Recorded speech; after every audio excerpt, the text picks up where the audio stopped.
Buenas noches, América. Nicolás Maduro regresó en las últimas horas a la sede de la Asamblea Nacional de Venezuela para presentar su informe anual. Lo hizo en una suerte de pantomima frente a la oficialista Asamblea Nacional Constituyente, que eligió él y no los ciudadanos, y a pocos días de haber hecho todo lo posible para evitar que Juan Guaidó se juramentara como el presidente de la Asamblea Nacional, que mejor refleja la voluntad popular, y de haber hecho todo lo posible para evitar la entrada de legisladores a esa Cámara. Maduro intenta dar la apariencia de normalidad democrática, pero lo hace frente a los suyos, no frente a todos, como dice la Constitución. En su discurso, Maduro criticó a la oposición y a Estados Unidos, país que, dijo, fracasó en sus planes para desestabilizar a Venezuela en 2019, aunque admitió que las sanciones de Washington sí hicieron la mella buscada en la capacidad financiera del país. Venezuela sufre desde hace varios años una severa recesión, una desbocada hiperinflación y una fuerte escasez de alimentos, medicinas y bienes básicos. Y no fueron las sanciones las que la crearon, sino las fracasadas políticas chavistas. Hace años que el chavismo debería haber puesto a Venezuela antes que a sus intereses oscuros y ofrecer elecciones libres y transparentes para que otros asuman el reto de recuperar el país. Las elecciones son urgentes, pero deben ser libres, transparentes y con veeduría internacional. Es un mal presagio que las elecciones parlamentarias de este año se haya invitado a la Unión Europea y a la Secretaría General de Naciones Unidas, pero no a la OEA, que es el organismo que mejor experiencia tiene y quien puede certificar la transparencia de esos comicios. Maduro no tiene credibilidad y el desastre de Venezuela ya lleva su nombre para la historia. ¿Hasta cuándo? Son las 7 en Ciudad de México, las 8 en la costa este de Estados Unidos, Bogotá y Quito, y las 10 en Montevideo, Buenos Aires y Santiago. Y esto es Cuestión de Poder. Bienvenidos. Victory is winning for our country. Comienza un cambio de régimen político. Desde nuestros estudios en Washington, la opinión, el análisis y las voces que nos ayudan a comprender nuestro mundo. Es cuestión de querer, es cuestión de poder. Comenzamos y lo hacemos con algunas noticias de la actualidad que nos han llamado la atención, a las que les queremos poner notas al pie o la voz de los expertos. En Estados Unidos, varias cosas importantes hoy que vamos a abordar en el programa. Aún el eco de ese séptimo debate demócrata con 6 candidatos que buscan la nominación del partido. Hemos dado cuenta en NTN 24 de lo que sucedió y la mira está puesta ahora ya en esa cuenta regresiva 20 días para los caucus de Iowa, el inicio de la carrera de primarias. Ayer en el escenario había 6 candidatos, pero no sé si muchos de ustedes saben que de los 6, otros 6 siguen buscando la nominación demócrata. No estaban en ese debate, pero no tiran la toalla. Y además entre los republicanos damos probablemente por bueno que el presidente Donald Trump va a ser el escogido en la convención republicana, pero ¿saben ustedes que hay 2 candidatos que buscan disputarle el liderazgo del partido en las elecciones del 2020 en esa convención republicana al presidente Trump? Estas son las caras.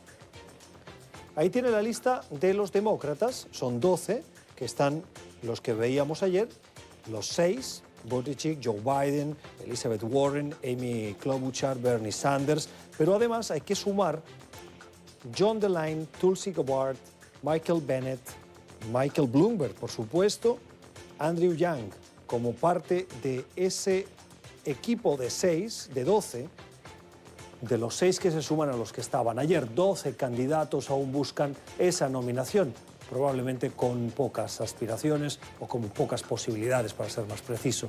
Y los 2 republicanos que le disputan a Trump con muy pocas posibilidades, pero que están ahí todavía, Joe Walsh, que fue miembro de la Cámara de Representantes republicano por el estado de Illinois y que asegura que Donald Trump no está preparado para ser presidente, hoy es una voz en la radio conservadora estadounidense, y William Weld, que fue gobernador de Massachusetts.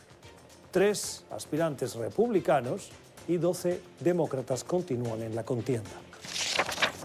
Otra noticia de la actualidad en la que nos fijamos hoy es lo que ha pasado en la Casa Blanca. Con bombo y platillo, el presidente Donald Trump, junto al viceprimer ministro chino, han firmado lo que denomina la Casa Blanca la primera fase de un acuerdo para terminar con la guerra comercial entre Washington y Beijing. Esa firma de ese acuerdo implica, según la Casa Blanca, que China va a aumentar la compra de productos estadounidenses y que las conversaciones van a continuar con respeto mutuo. Pero la firma del documento no implica la eliminación de los aranceles. Los aranceles en su mayoría continúan y el trabajo diplomático también. La firma se ha producido, como decíamos, en la Casa Blanca y al presidente le interesaba trasladar ese mensaje a los estadounidenses de que se ha llegado a un acuerdo o al menos a un principio de acuerdo. Si es el principio del fin, se lo vamos a preguntar a Pete Navarro. El señor Navarro es asesor en cuestiones económicas del presidente Donald Trump. Señor Navarro, gracias por estar con nosotros. ¿Qué tenemos que esperar a partir de ahora tras la firma de este primer acuerdo? Esta fase 1 del acuerdo es un gran acuerdo para Estados Unidos y también lo es para el mundo porque marca el principio del fin de una serie de agresiones económicas en la que estaban involucrados los chinos con relación al robo de propiedad intelectual, con respecto a la transferencia forzada de nuestra tecnología a China, con respecto a la manipulación de divisas. También compromete a los chinos a compras adicionales sustanciales de $200.000 millones en un periodo de 2 años, por encima de los niveles del año 2017. Agricultura, energía y servicios de manufactura están involucrados, así que esta es una importante reforma estructural del presidente Donald Trump, al mismo tiempo que él ayudará a reducir nuestro déficit comercial con China al hacer que China aumente sus compras de productos estadounidenses.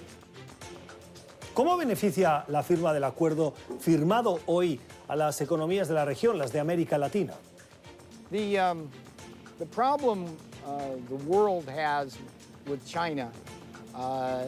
problema que tiene el mundo con China es el modelo económico chino, que está diseñado para atacar a los mercados y atacar a las empresas privadas, a donde sea que vayas.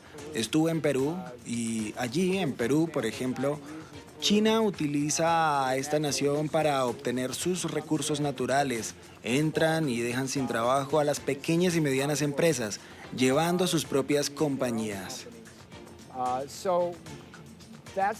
Así que ese es el tipo de cambio estructural en las necesidades que deben ocurrir en todo el mundo, en toda Latinoamérica, en Europa, aquí, pero Estados Unidos está liderando este tema y al hacerlo el resto del mundo se beneficiará. Lo que hoy firmaron ustedes es la fase 1. ¿Qué más le están pidiendo ustedes a China en ese proceso de negociación? ¿Qué está todavía sobre la mesa pendiente? Pues bien, lo que aún queda sobre la mesa son los siguientes problemas. Tenemos el problema de que China se involucre en subsidios generalizados de sus productos y los arroje a nuestros mercados y también a los mercados de todo el mundo, incluso en América Latina. Eso necesita ser atendido. Estas empresas estatales chinas son campeonas mundiales que recorren el mundo como grandes corporaciones financiadas por el Estado chino. Y también son pequeñas corporaciones, dejando fuera del negocio a otras en todo el mundo. Eso tiene que ser abordado. Y hay otros 2 problemas que realmente preocupan. Uno de ellos es que los funcionarios del gobierno de China hackean los sistemas estadounidenses para robar secretos comerciales, para obtener asimismo una ventaja competitiva. Y lo último que realmente debe abordarse es su problema, con el fentanilo. China es el mayor productor y exportador de la droga mortal fentanilo.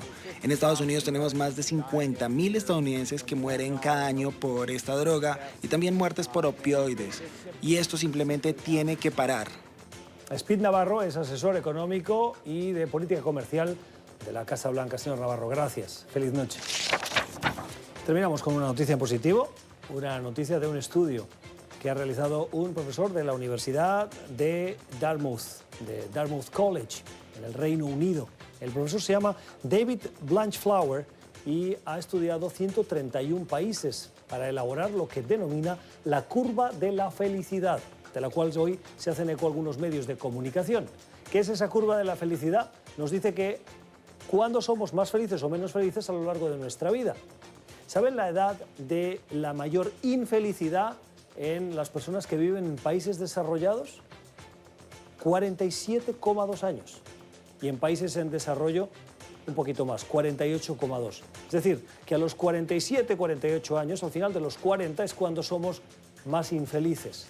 Los momentos de mayor felicidad en nuestras vidas, según este estudio, en la adolescencia y cuando uno se aproxima a la vejez. Qué curioso, en esos dos periodos es cuando uno tal vez tiene menos responsabilidades. Ya regresamos. Tiempo para el análisis en Cuestión de Poder, para fijarnos en una celebración. Hace 20 años que un país latinoamericano tuvo un antes y un después. Se dolarizó su moneda. Estamos hablando de Ecuador. Se acaba de cumplir esa efemérides y ha pasado un tanto desapercibida. Supuso un antes y un después porque el Ecuador entró, después de un periodo tumultuoso, en un momento de una cierta estabilidad de la que hoy aún, a pesar de que hay cosas que se tienen que mejorar, vive de esa dolarización. El coste político que supuso para el entonces presidente Yamil Mahuad fue muy alto. El expresidente ecuatoriano hoy vive fuera del Ecuador por otros motivos, pero tuvo que sufrir ese coste, esa erosión, ese desgaste como consecuencia de esa decisión, que a la larga, dicen los economistas, los que saben, supuso ese periodo de estabilidad en la economía ecuatoriana. A esta hora de la noche, en Cuestión de Poder, los saludamos para recordar y hacer el análisis de esa decisión. Presidente Mahuad, gracias por estar en Cuestión de Poder esta noche. Bienvenido. Gracias, Gustavo. Gracias por invitarme. 20 años. ¿Qué balance hace ahora que tenemos esa perspectiva de esos 2 decenios? Es un caso muy especial en el Ecuador. Algunos lo consideran el único caso de un consenso nacional. Más del 90% de la población dice que jamás cambiaría el dólar por ninguna otra moneda. Y la razón es que le trajo estabilidad al país. En materias de políticas cambiarias hay 2 extremos. En el un extremo tenemos la flexibilidad total, la flotación de la moneda. La moneda va como un pedazo de balsa en el mar a donde las olas de oferta y demanda del mercado la lleven. En el otro extremo hay una rigidez total, que es el caso de la dolarización. Dependiendo de la circunstancia de cada país, es un extremo, otro extremo o alguna de las posiciones intermedias la que conviene. El Ecuador, Gustavo, había intentado todo. Lo único que no había intentado era convertibilidad y dolarización. Y llegó el momento en que ninguna de las otras opciones funcionaban. Teníamos una inflación altísima, entramos en hiperinflación, nuestra moneda se depreciaba brutalmente, teníamos déficits fiscales, la gente no podía comprar nada porque nadie le vendía a plazos porque sus salarios se deterioraban. Y entonces tomamos la decisión de dolarizar la economía. Les dijimos a la población que ya estaba comprando cosas en dólares, que ya estaba dolarizándose en la práctica. Le dijimos, traigan sus sucres y el gobierno se los compra y les paga en dólares. En eso consiste la dolarización. Tuvimos mucha suerte, la gente cooperó, la transición ecuatoriana fue más suave que la de algunos países europeos que en ese momento se unían al euro, porque ya teníamos algo de costumbre en lo que estábamos haciendo, y los resultados de 20 años más tarde, a lo largo de todo el periodo, son realmente excepcionales. Cuando dolarizamos, la inflación estaba en el 60%. En un par de años bajó y la tenemos por debajo del 10% en todo ese periodo. Las tasas de interés estaban altísimas por el 70%, bajaron a nivel de tasas internacionales. Por supuesto, nunca más tuvimos una macrodevaluación. Por supuesto, la capacidad de compra de los salarios se estabilizó. Y entonces el Ecuador es ahora un país de clase media, cuando antes era un país donde la mayoría de la población era pobre. Claro, ¿qué le dice usted a todos los que sufrieron esa dolarización en el sentido de que vieron encarecida su coste de vida, tuvieron que cerrar empresas? Tengo un dato aquí que nos llamaba la atención. La Superintendencia de Compañías, Valores y Seguros explicó que el cierre de empresas se incrementó en el año 2000 en un 70%. Ya, lo que pasa es que hay que tener cuidado para no confundir la causa del problema con la solución del problema, o el origen del problema con los efectos del problema. Con esa inflación que yo describo, había una inflación reprimida que por supuesto iba a correr durante el año 2000. La dolarización lo que hace es poner un punto final a los problemas y convierte al Ecuador en una economía mucho más estable. Pero algunos problemas que venían desde antes, por supuesto, se sufren. La mayor prueba de eso es que el dólar, cuando nosotros dolarizamos, ya estaba en la calle, en el mercado libre, a 25.000 sucres, que fue la paridad que escogimos para dolarizar. Es decir, si no dolarizábamos, el mismo efecto de 25.000 sucres por dólares, y sin duda, mucho más que eso, hubiera entrado a funcionar. O sea, la dolarización fue la solución al problema, no la causa del problema. Usted mencionaba la Unión Europea. Yo recuerdo el proceso de unificación de moneda en la Unión Europea y cuando le tocó el turno al Reino Unido, eso fue un debate nacional porque la lira esterlina es un elemento de orgullo nacional. ¿Siente que el Ecuador perdió uno de los elementos que lo definen como nación, como pueden ser las fronteras, la bandera, en ese caso la moneda propia? Todo país escoge en qué basar su identidad nacional. Y usted ha señalado algunos marcadores de identidad. Todos esos marcadores forman parte de una narrativa nacional. Cada país se explica a sí mismo y explica su rol en el mundo y lo cuenta al resto en base a una narrativa. Entonces, para todos era un dolor grande sacrificar nuestra moneda. Por supuesto, eso era un costo, así es. De otro lado, el costo de vida y la situación de empobrecimiento general de todo el mundo era enorme. Entonces llega un momento en que el dolor es tan grande, el dolor de la inflación, el dolor de la devaluación, el dolor del cierre de empresas, de pérdida de empleos, que las personas dicen al gobernante de turno, por favor, córteme la inflación, páreme la depreciación monetaria, genéreme estabilidad para que volvamos a crecer y vamos a pagar el precio que tengamos que pagar para conseguir eso. Y eso se produjo. Cuando usted tiene una economía más o menos estable, funcionando, como es el caso de las economías europeas, no llegan al nivel de desesperación y de crisis en las cuales el Ecuador tuvo que tomar su decisión. Están funcionando normalmente, con altos y bajos, pero dentro de un rango que es conocido como parte de la vida normal de un país. Hablando de los problemas del país, problemas económicos, las desigualdades, no sé si en algo influyó o no la reciente crisis que sacó a la calle a cientos, a miles de ecuatorianos en contra de decisiones gubernamentales que requerían de ciertos ajustes para garantizar una estabilidad económica. ¿Cree que la dolarización contribuyó a ese malestar y a esas desigualdades de las que protestan los ecuatorianos o precisamente evitó que fueran aún mayores? Lo evitó. Todos los estudios que se publican, Gustavo, lo que dicen es que la gente más pobre del país, como ya lo dije, pasó de un nivel de pobreza a un nivel de, no todos, pero una buena mayoría, a clase media. Sus salarios se estabilizaron, se convirtieron en sujetos de crédito, ahora pueden comprar electrodomésticos, carros, casas, a préstamos de 2, 3, 5 años, 15 años. Antes no eran sujetos de crédito porque como el salario caía por la inflación altísima, lo que ganaban en enero era mucho más alto que lo que ganaban en diciembre del mismo año. Entonces la gente no les vendía a plazos porque decían no va a tener con qué pagar usted. Ahora el salario está estable, entonces han logrado mejorar por esa vía. Lo que pasa es que cualquier sistema, y la dolarización en eso no es distinto de otros, tiene requisitos, tiene reglas de juego, tiene normas de comportamiento. No se puede tomar en un país unos déficits fiscales extremos, como ocurrió en el Ecuador en la década anterior, con unas deudas externas inmensas, porque eso es ponerle una bomba de tiempo a la dolarización. La primera norma es disciplinar el gasto fiscal y el Ecuador lo disciplinó durante los primeros 5 o 6 años después de la dolarización. Crecía al 4%, no tenía déficits. De pronto tuvimos un presidente, el presidente Correa, que endeudó al país, gastó todo lo que pudo, se incrementaron los déficits y entonces se produjeron varios desbalances que tienen ahora que ser corregidos.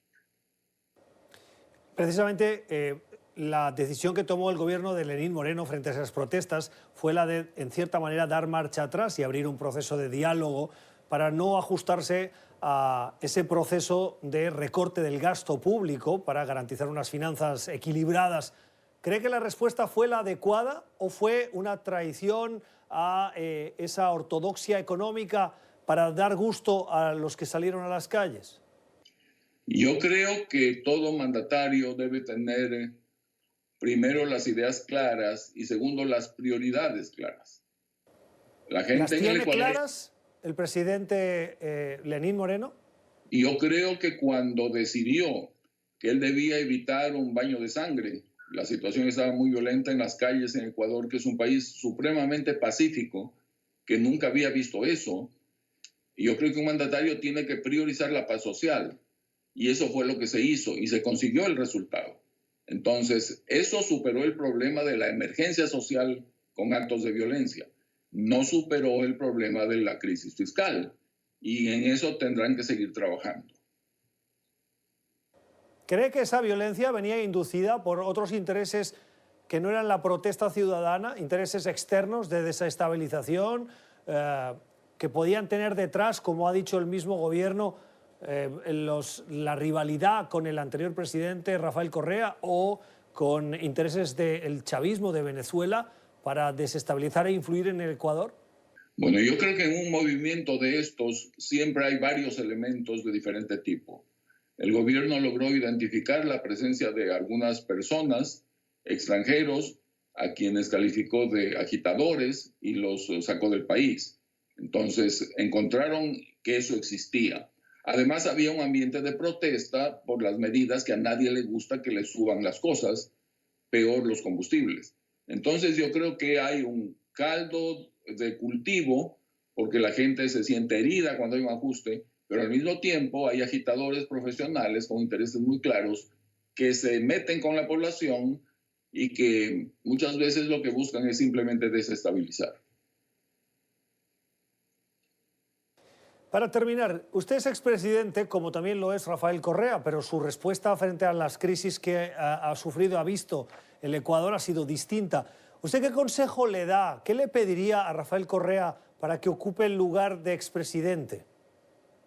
Es muy difícil dar consejos y peor cuando no los piden, Gustavo. Esa es una norma del Pero yo se los estoy pidiendo. Ya, pero usted me los pide. Entonces, yo lo que digo es, a mí me hubiera gustado recibir un país en una completa paz con el Perú, como está ahora, un país dolarizado, un país con el petróleo muy por encima de los $9 que me tocó a mí de promedio, un país que tenía la crisis del niño, que estaba totalmente destrozado por el niño. Sería un país realmente terrible y a mi gobierno le tocó en 1 año y medio hacer de puente entre esa tragedia nacional y poner las bases para el lanzamiento del nuevo país que ahora es el Ecuador. Entonces, mi idea siempre es, analicemos la situación actual. En momentos de vacas gordas, que las tuvo el Ecuador por varios años, petróleo a más de $100 por barril, cuando yo lo tenía a $7 por barril. Ahí debió ahorrarse, debió guardarse, debió crearse un fondo para momentos malos. Esa es una norma. Segundo, hay que aprovechar esos momentos en que el país está tranquilo y en bonanza para crear unidad interna, para buscar acuerdo, porque la gente está mucho más tranquila y puede dialogar, pero hicimos todo lo contrario. Sembramos el enfrentamiento, la lucha de clases, el odio al otro porque piensa distinto. Así que por lo menos esas dos cosas se pueden señalar y evitar que el país cometa esos errores en el futuro. Es el expresidente de Ecuador, Yamil Mahuad, en la celebración de estos 20 años que, como decíamos al principio, han pasado desapercibidos, pero que supusieron ese antes y después en la situación de las finanzas públicas del Ecuador y en el país en general. Señor expresidente Mahuad, gracias por haber estado con nosotros. Feliz noche. Igual para usted, muchas gracias. Pueden volver a escuchar esta entrevista en nuestro podcast, búsquenlo en Apple y en Spotify. Y también háganos llegar sus comentarios. Cuestión Poder NTN 24. Ya regresamos. Tiempo para el análisis de la actualidad en Estados Unidos. Hoy, importante paso para la historia. Van a ser 3 presidentes ya los que han visto sus acusaciones aprobadas por la Cámara de Representantes y que han llegado al Senado. Hoy ha pasado eso en Estados Unidos. La líder de la Cámara, después de esa votación en la Cámara Baja, ha empaquetado esas 2 acusaciones de obstrucción al Congreso y de abuso de poder y se las ha entregado al secretario de la Cámara, el sargento de armas, que las han llevado al Senado de los Estados Unidos. Una vez recibidas esas acusaciones, comienza ahora sí el juicio político formal. Hasta ahora era un proceso para levantar evidencia. ¿Qué viene a partir de ahora? Joseph Malouf es experto constitucional, es abogado y es analista político y nos acompaña a esta hora. Joseph, ¿cómo estás? Muy buenas noches. Muy buenas noches, gracias por tenerme muy bien, Gustavo. ¿Qué representa lo que hoy hemos visto en el Congreso de los Estados Unidos? ¿Qué importancia tiene? Esto representa el encauzamiento del 3er presidente en la historia de esta nación y el segundo en los años más recientes. Así que tiene un significado simbólico gigantesco. Al mismo tiempo, tienes un proceso que ya está en manos de la parte final que la Constitución nos dice. Lo primero es la Cámara, ellos acusan, ahora el Senado hacen el juicio. Y ahora viene el juez de la Corte Suprema, el que va a preceder sobre este juicio. Lo primero que ocurre, y lo que vamos a ver ahora, va a ser la juramentación del juez primero, por parte del Comité Judicial. Después viene ¿El juez es el juez de la Corte Suprema? Sí, el juez de la Corte Suprema. ¿Ese juez tiene que jurar? Tiene que jurar que ¿Para ese proceso particular? Claro, porque es un juicio diferente de lo que él hace típicamente. Entonces, él es juramentado para este proceso. ¿Y él juramenta delante del Comité Judicial? Una vez él hace, sí, y una vez él hace eso, él juramenta a todos los senadores. ¿Uno por uno los juramenta? Probablemente todos al mismo tiempo. Y entonces cada uno firmará en un documento una rúbrica para justificar que ellos hicieron ese juramento. Absolutamente. Y el juramento dice que ellos van a ser imparciales y que van a ser justos en buscar la verdad para el proceso, para tener un proceso Ese es justo. el texto de la juramentación. Correcto, ese es el texto. ¿Cómo casa eso con lo que ya ha dicho el líder de la mayoría del Senado, Mitch McConnell, diciendo que se está coordinando con la Casa Blanca y que el juicio tiene que ser un juicio rápido porque esto es una farsa? Creo que es un conflicto serio y lo voy a decir de esta forma. ¿Qué pasaría si una persona levante la mano, usted va a decir la verdad, jura decir la verdad y después abiertamente miente?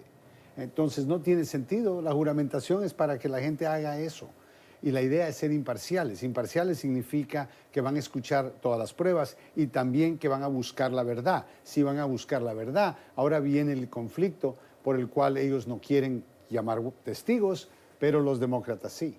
¿Por qué McConnell tiene tanto que decir en este proceso cuando el juicio político está presidido por el juez de la Corte Suprema? Es un juicio diferente a lo que sería un juicio criminal, en donde solamente el juez está a cargo. Este es un juicio político, 50%, y 50% criminal. Entonces tienes a un juez que decide las reglas del juicio en términos de evidencias y cosas legales, pero Mitch McConnell, como presidente del Senado, continúa, y la mayoría, obviamente, tiene el derecho de hacer las reglas. Y puede decirle al juez, no, su señoría, aunque usted quiera hacer esto, nosotros tenemos 51 votos que dicen que no. Y tienen la autoridad de todavía negarle al juez lo que el juez quiera. O sea, el juez va a recibir las condiciones del juego. Correcto. Él, que una Mitch vez las McConnell le va a reciba, dar. y McConnell es quien las hace. Y McConnell las hace porque tiene mayoría. Correcto. Pero el número mágico que necesitan los demócratas para poder garantizar que va a haber audiencias y que va a haber testigos es 4. Bueno, serían 4, que sería un total de 51 porque tienen 47. Pero también podemos contemplar la posibilidad de 50 votos. Y si son 50 votos a favor y 50 en contra, es el juez Roberts el que decide quién gana. Ah, qué interesante.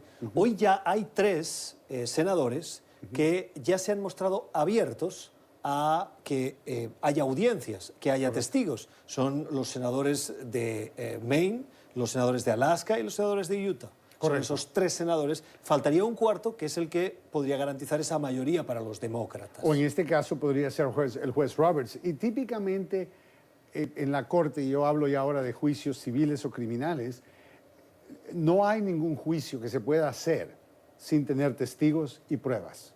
Entonces, la idea de que los abogados presentan un argumento y con eso es suficiente para que el Senado tome el voto, eso es contrario al texto de la Constitución que dice que el Senado va a hacer un juicio. No van a tomar un voto, pero que van a hacer un juicio. En las últimas horas, los demócratas revelaron nueva evidencia de las acusaciones o de hechos que confirman aún más las dos acusaciones, las de abuso de poder y obstrucción al Congreso, particularmente las de abuso de poder. Correcto. Correos electrónicos, mensajes de texto, una carta de Giuliani que actuaba como abogado personal del presidente, metiéndose en cuestiones de seguridad nacional.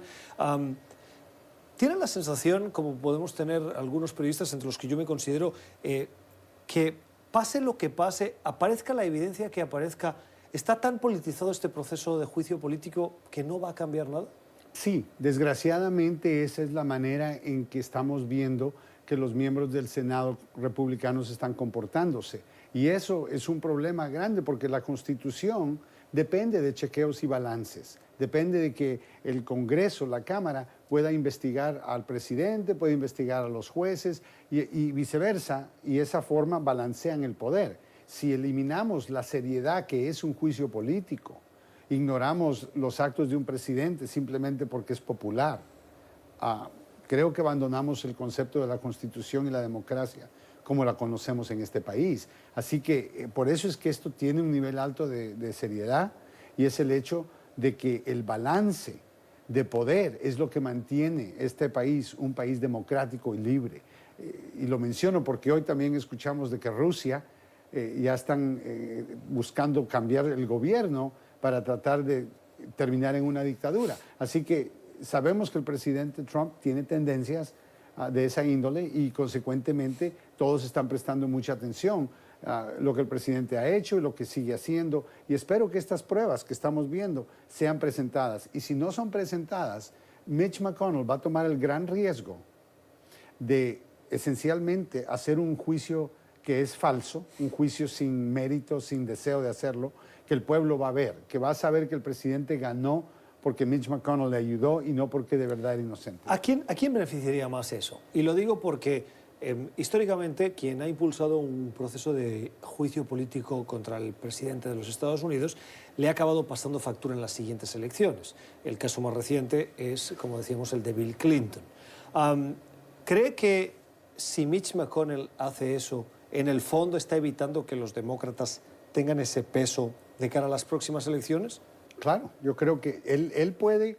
Mitch McConnell necesita dar una apariencia de que el juicio es justo, porque 71% del país quieren ver testigos, quieren ver pruebas en un juicio.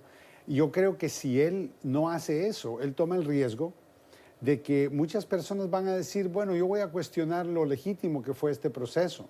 Y si eso no es legítimo, ¿qué otras cosas están haciendo que no son legítimas? Así que credibilidad la perdería, y al mismo tiempo yo creo que si se hace un juicio completo con John Bolton, con testigos, con pruebas, con todas estas personas, que aunque el presidente no sea convicto, porque necesitan 67 votos de 100 y solamente hay 47 demócratas, faltarían 20 republicanos para condenarlo y removerlo de oficio. Y si eso no ocurre, muchos piensan, ¿para qué están haciendo esto? Es que todo este proceso, esto no se trata del destino, se trata del viaje. Se trata de ver el juicio, ver los testigos y escuchar qué fue lo que hizo este presidente. ¿La votación es secreta? No. Muchos dicen que si la votación fuera secreta, que el presidente, que hubieran 30 republicanos votando para condenar y remover al presidente. Pero no, no es secreta. ¿Y usted qué pública. cree? ¿Eso sería así? Podría ser, o sea, hay senadores que lo han dicho, que saben, que han hablado con personas. Es difícil saber si es cierto, pero creo que hay un nivel alto de temor de que este presidente, si tú lo cruzas o no haces lo que él dice, que no vas a poder ser reelegido. Y ese tipo de temor ha causado que muchos senadores le tengan miedo. McConnell ha dicho que no tiene intención de comenzar ese juicio hasta el próximo martes, seguramente como muy pronto. Correcto. ¿Qué pasa a partir del martes? ¿La toma de posesión o la juramentación? ¿Y a partir de ahí? argumentos iniciales es lo primero que comienzan a hacerse. Y en este caso va a ser similar al caso de Bill Clinton, en donde todavía no se ha hablado de testigos, pero lo que van a hacer es hacer una presentación, un argumento inicial. Y yo le diría a la gente, un argumento inicial es contar la historia. La razón por la cual yo estoy aquí es porque tal día esto fue lo que ocurrió, la ley dice esto y esto es una violación de la ley por esta razón. Y estas son las pruebas que comprueban que esto ocurrió. Una vez esa presentación la hace la Cámara, que tienen el 50% del tiempo, lo hace también el presidente, sus defensores. Después de eso va a haber una votación para ver si van a nombrar testigos para que lleguen a testificar. Y es ahí donde los 4 votos, o 3 más lo que pudiese decidir el juez de la Corte Suprema, se convierten en fundamental. Absolutamente. Yo creo que tienen que poner lo que le llamamos la fundación. O sea, la fundación es la base por la cual tú crees que esos testigos son importantes y relevantes. Entonces tienes que llenar de información, la presentación tiene que estar llena de información, menos lo que hace falta de este testigo. Y mencionar, este testigo escuchó tal cosa del presidente. Por ejemplo, John Bolton se supone que habló con el presidente y específicamente le dijo que soltara la ayuda para Ucrania, que no podía suspenderla, que debería de hacerlo.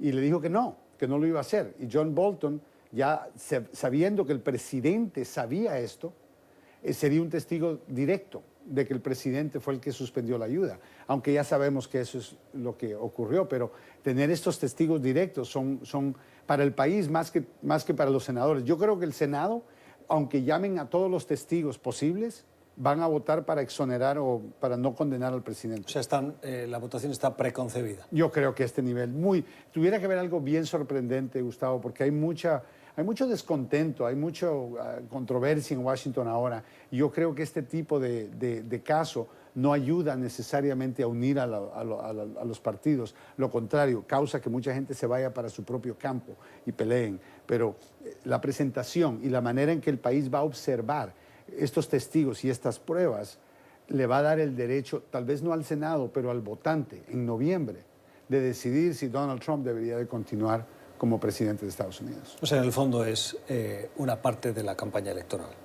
Yo creo, eso es un análisis político. Yo creo que, ¿me entiendes? Es una forma donde, no le voy a hablar mal del presidente Trump, pero a propósito, hoy llegó un testigo que trabajaba para él y dijo cosas terribles de este presidente. Usted quiere votar por esta persona. O sea, no tienes que ser tan directo, pero se lo puedes presentar al país y la gente va a decidir qué hacer. ¿Por qué el presidente dice que esto es una farsa, pero al mismo tiempo envía a sus abogados? Bueno, porque él sabe que él, basado en su abogado Cohen, Ray Cohen, que lo representó a él hace muchos años, un hombre que representaba a la mafia y siempre decía todo hay que negarlo todo, hay que negarlo todo, él no va a admitir nada negativo, nada contrario. Sabemos que está preocupado porque está mandando tweets. Y cuando él manda tweets es porque algo le preocupa. El indicador del Twitter del presidente. Le encanta. Y cuando lo está mandando sé que le importa y le preocupa que Adam Schiff haya sido elegido uno de los fiscales, porque él lo identifica como su enemigo número 1. Adam Schiff es muy eficaz como abogado y como fiscal, y eso es la verdad lo que le preocupa al presidente. Al presidente, si hubieran la mayoría de personas que son inocentes, si tienen testigos de su inocencia, los llevan a corte, a las buenas o a las malas. Este presidente no quiere que nadie testifique. Y si estos testigos dirían cosas para exonerarlo, ¿por qué te preguntas tú, el presidente no quiere verlos? Hay un aspecto que el otro día conversaba con un amigo, periodista también, y ninguno de los dos teníamos el conocimiento necesario. El privilegio ejecutivo del presidente es ese privilegio al que él puede apelar para prohibir que alguien vaya a testificar en el Congreso. ¿Por qué en un juicio político en el que el sujeto de ese juicio es él, el presidente puede utilizar ese privilegio para torpedear el juicio que lo está juzgando a él? ¿No parece una contradicción o una manera de que legalmente el presidente acabe afectando el juicio que le podía poner en la picota? Ese es un buen punto y te voy a explicar lo que las reglas legales dicen. Lo que la regla dice que el presidente tiene derecho de conversar y recibir consejos de sus consejeros y estar tranquilo de que nadie va a preguntarle a su consejero qué fue lo que dijo. Ese privilegio ejecutivo es para que el presidente y sus consejeros puedan tomar decisiones que pueden ser muy importantes para la seguridad del país. la excepción, porque todas las reglas en ley tienen una excepción. Y la excepción en este caso es cuando el tema que están hablando envuelve un crimen, envuelve algo que no es para la seguridad de la nación. Y eso está reglamentado. Exacto. ¿Dónde está reglamentado eso? En los casos y la ley federal. Entonces, el juez, en este caso, esa es la diferencia tan grande. Ese es el papel del juez, es decir, un momento. Usted le puede preguntar, por ejemplo, si una persona llega y dice, tengo privilegio, el presidente me pide que no hable de nada, le van a preguntar cuál es su nombre. Él tiene que responder cuál es su nombre. Le van a preguntar dónde vive, él tiene que responder dónde vive. No todas las conversaciones son privilegiadas y no todas las preguntas él puede rehusarse a contestar. Si hay una pregunta que tiene que ver con la seguridad nacional y que no tiene nada que ver con ningún fraude ni ningún crimen, el juez Roberts no va a permitir que esa pregunta se haga.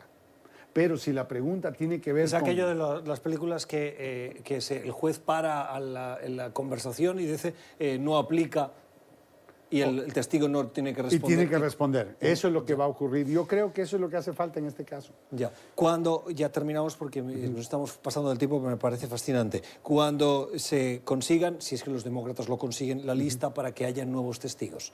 Esas listas le presentan al juez Roberts y es el juez Roberts como presidente de ese tribunal quien llamará a esos testigos. No, mira, podría hacerse así. O sea, que hay una posibilidad, claramente, de que los fiscales o los fiscales de la Cámara le pidan al juez, aquí tenemos 5 testigos que queremos nombrar, pero como este no es un juicio criminal, es semicriminal y semipolítico, tiene que ir primero con Mitch McConnell.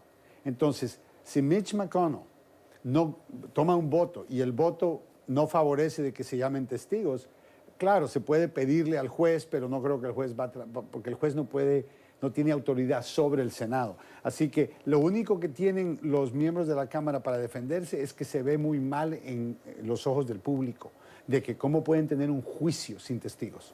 Es Joseph Malouf, es analista político, es experto en derecho constitucional, es abogado y nos da un poco de luces sobre tantas sombras de este juicio político que hoy ha tenido ese momento relevante de presentación de las acusaciones de la Cámara de Representantes al Senado. Y ahí empieza el verdadero juicio. Joseph, gracias. Un placer, gracias por tenerme. Esto es Cuestión de Poder. Escuche esta entrevista en nuestro podcast en Apple y en España.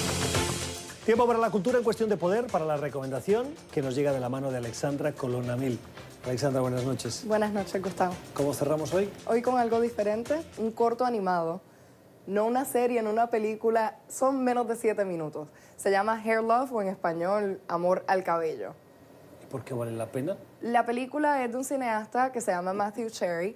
Acaba de ser nominada al Oscar, fue adquirida por Sony Pictures en 2019. La película está en el canal de YouTube de Sony Animation Pictures. Pero si ponen en YouTube Hair Love... Ponen Hair Love, va a salir porque ha estado acaparando titulares. Bueno, ahí queda. Y además tenemos buena cuenta de que no solo lloraste tú cuando viste la película. Exacto. Así terminamos. Gracias por escogernos, por la generosidad de su tiempo.